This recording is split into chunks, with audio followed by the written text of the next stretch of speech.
Hey YouTube, so I'm making this video to pretty much give my experiences and my outlook on what it's like to be a teen housewife, what it's looked like for me, my son, and his dad, my personal do's and don'ts, and just giving my experience and my outlook. So I'll pretty much just start from the beginning. Josh and I moved in together when we were 16 years old. I had left my mother's house after, shortly leaving my father's house, and moved in at his grandmother's house because he was going through a transition as well. We didn't really have any place to go, and so we ended up at his grandmother's house for about 3 months, and that was really tough. That's a whole nother story in itself. But shortly after we had moved in there, it had been like 3 months, we got an apartment with his dad, and we lived there for about 3 months. And at that point I was already probably like 6 months pregnant by the time we were leaving the apartment with his dad. And we got our first apartment together, and it was a 1-bedroom apartment, and I think it was like $600. It was a $600 a month apartment, and Josh was working as a night shift security guard, and I was still pregnant, so I wasn't working. And after I had the baby, I also wasn't working. I've always been a stay-at-home mom for the past 2 years. So when we first got our apartment, it was really tough, and I wasn't very good at like housekeeping, like homemaking, just different stuff like that, like cooking. I just wasn't. I was, a 17-year-old pregnant teenager, pretty much experiencing life out on my own for the first time. And I was very lonely, like pretty much by myself all the time, because Josh worked nights, so when he would come home he would have to sleep till like 3 o'clock in the afternoon and then go to work at 6. So I was pretty much always by myself. I didn't have any help with the baby. It was tough, and not so much because Connor was like a difficult baby, because he wasn't at all. He was like perfect, like literally slept the entire first 6 months. But what was hard about it was just being alone. And like when there were off days and I would like be having a hard time taking care of Connor, I didn't have anybody to like turn to and say, hey, can you watch the baby while I take a nap or whatever. I didn't have that. I only had myself. So I didn't have that to fall back on, and that was really hard. And things eventually got easier. But even if you look back at my day in the life videos from when Connor, he had to have been like 6 months old maybe when I made my first day in the life, and you can see my house was really dirty, everything was messy, like nothing was cute or organized or anything, nothing like I am now. I'm like total polar opposite of what it was when we got our first place. And I just didn't have, like, I would wake up and just not even have the urge to like put makeup on or like do my hair or just like the simple little things that you do for yourself. I had no urge to do them. I was exhausted, and not so much from like being like go go go up all the time, but just like emotionally exhausted and not like really having anybody to turn to. And of course I've always had Josh, but you need like close girlfriends, and you need like a best friend to kind of turn to and give you advice, and I didn't have any of that. And I only discovered like the YouTube vlogging moms when Connor, he was like 6 months old actually, but I didn't like start like making regular videos or like really becoming like good friends with anybody for a while. So it took me, I'm still not even like super popular on YouTube. It's never like really been my motivation behind making one, but I wish I would have known what I knew back then. And I didn't have a computer or internet until he was about 6 months old either, so I just didn't know about this whole wonderful community that's on YouTube and the women who do pregnancy vlogs and get advice from other women. Like, I so wish I would have had that, because I think I would have made a lot of different decisions than I did, like, such as circumcising him and getting the epidural and not breastfeeding and just different stuff like that. I think I would have definitely have done different things if I would have had more of a community of women to talk to and get advice from. So I was kind of like a little bit by myself on a lot of those decisions, and of course being like a young first-time mom, I didn't have the wealth of information that a lot of other girls have who are on YouTube and talk to a lot of other women who are going through the same experiences. So I wish I would have had that. But, I didn't. But I still made do. I mean, it was okay. But So anyways, we ended up moving out of the apartment when Connor was 9 months old, was when the lease was up, and we were kind of up in the air about what we were going to do with our lives, where we were going to live, what Josh was going to do for a job. He didn't want to work in security anymore, so he ended up quitting his job, and we moved in with his father and his brother into the house that we live in now. It's, you know, a big 5-bedroom house. Everybody has their own space. It's like, it's, you know, it's a nice house, and it's been a good situation so far. We've been here for over a year, and we're actually like getting ready to move out like any day soon. Like, I just want to get out so bad. But there's a few things that are holding us back from that, but that's a whole nother situation.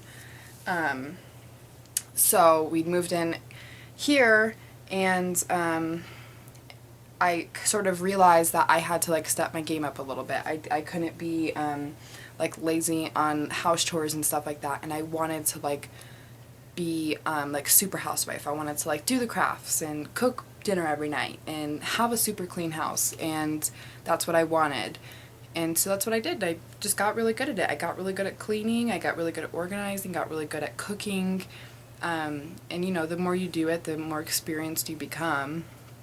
And it's like second nature to me now, you know, to have a clean house and to cook and organize and meal plan and just do everything that an older, you know, stay-at-home mom does. That's what I do now, you know. And Connor just woke up. Okay, so I'm going to turn this off and I'm going to be right back. Okay, so Boo Bear is up from his nap. Do you want to say hi? Say hi. So pretty much where I left off, I'm just going to try to finish this video up and, you know, cut it short pretty much. But pretty much what I wanted to say about like being a teen housewife is that at first it's always really tough. It takes you a long time to catch on, and don't feel bad about yourself if you, like, for me, I would look at videos on YouTube and see these other women's houses and the meals that they would cook and like their meal planning and everything. I'd be like so like envious of it, like, man, why can't I do that? But like, you can, you know, and you just do your own style of it, and do what works for you, and just know that you don't have to be anything other than what you want to be. And that's what it took a long time for me to come to terms with. I didn't have to be like this picture perfect housewife. I had to be my own picture of what was a perfect housewife. And for me, that was having, you know, a nice clean house, organizing, you know, decorating cute. That's the things that I enjoy doing. So that's what I got really good at, and that's what I just focused my time on. I'm pardon me, I'm a stay-at-home mom, so I have all this free time. Why not focus it on doing stuff like that? So pretty much just don't feel bad about yourself if you feel like you are falling short of an expectation of what the perfect housewife is. Be your own perfect housewife. And I should probably rephrase the housewife thing, because you don't have to be somebody's wife. Josh and I aren't married. We're common law married. We've lived together for 3 years. And you don't even have to have a man to be like your own house mom and rock it out. Do what works for you and your family. You don't need to be a housewife to have a nice house, cook good meals, and take care of yourself and your kids. You don't have to have a man to do that. So be your own best mom, your own best woman. Do what you think is right for your family, you know. Don't focus so much on what's the like stereotypical perfect housewife, house mom, whatever you'd like to call it. Do what works for you and be comfortable with who you are.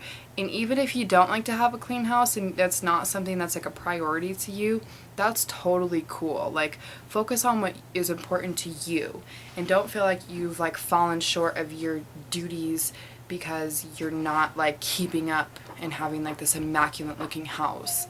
Don't let anybody make you feel like you're less of a woman or a mother because you're not fitting the perfect stereotype. And don't, if you want to be the stereotype, awesome, like, good for you, be the stereotype. But if you don't, like, be your own, you know, be the best that you can be, and be your own woman, you know what I mean? Like, do what's good for you and your family, and don't worry about anybody else. So pretty much that's just what I wanted to say about like house moms, housewives, what my experiences have been. I could go on for like ever, but I don't want to make a big long video. because they take forever to upload, and my computer's a POS, and every time I try to upload a long video it crashes, and it pisses me off. But I need to get a new one, like, bad. But anyways, so yeah, for all you new moms, expectant mothers, women who already have had their children and maybe they're not new moms, maybe they're just trying to like reinvent themselves as a house mom, don't focus on so much of the stereotype. Be what you want to be. Here, do you want to say bye? And as long as your kids are happy, bye, then, you know, you're doing a good job. Are you happy? Are you happy? Does you think Mommy does a good job? Oh, come on. Say yes. Say yes, my mommy's the best. Alright, whatever. He just wants his binky. Everyone's been giving us crap about this binky, but he just woke up from a nap and that's why he has it. Can I have a kiss from you? Everybody will think that's real cute. Can I have a kiss? He has an attitude. This is little boys, ladies, expectant moms, new moms of little boys. Pretty much, it's true what they say about little boys. They have some spunk in their trunk. They are like a freaking handful, let me just tell you what. You're so crazy. This is Mommy's nail polish. Do you think I should paint my nails? You don't like them? Are they pretty? Tell me they're pretty. So, yeah, anyways, hope you guys enjoyed this video. And like I said, just keep rocking out, do what you do. I'm looking at the fishy. You know, say rock it out. Fish rock. Yeah, Fishy, you rock it out. He doesn't have to be a housewife because he's a boy. So he's just a fish. He just does whatever he wants. Fish Bob Bob. Yeah? You want to, his name's Bob Bob? Okay. But yeah, so thank you guys so much for watching. I would love to hear like suggestions for videos. You know, whatever you guys want to see, let me know. And you keep in touch, I'll keep in touch, and you know, we'll keep tuning into each other's videos. And even if you don't make videos, you know, keep tuning on in. And thank you guys. I love everybody who watches me. It just like makes me feel so good, and it's like a nice little reminder that somebody cares. So thank you guys, and have a wonderful, awesome day, and keep doing what you do, and I love you guys, and we'll talk to you soon.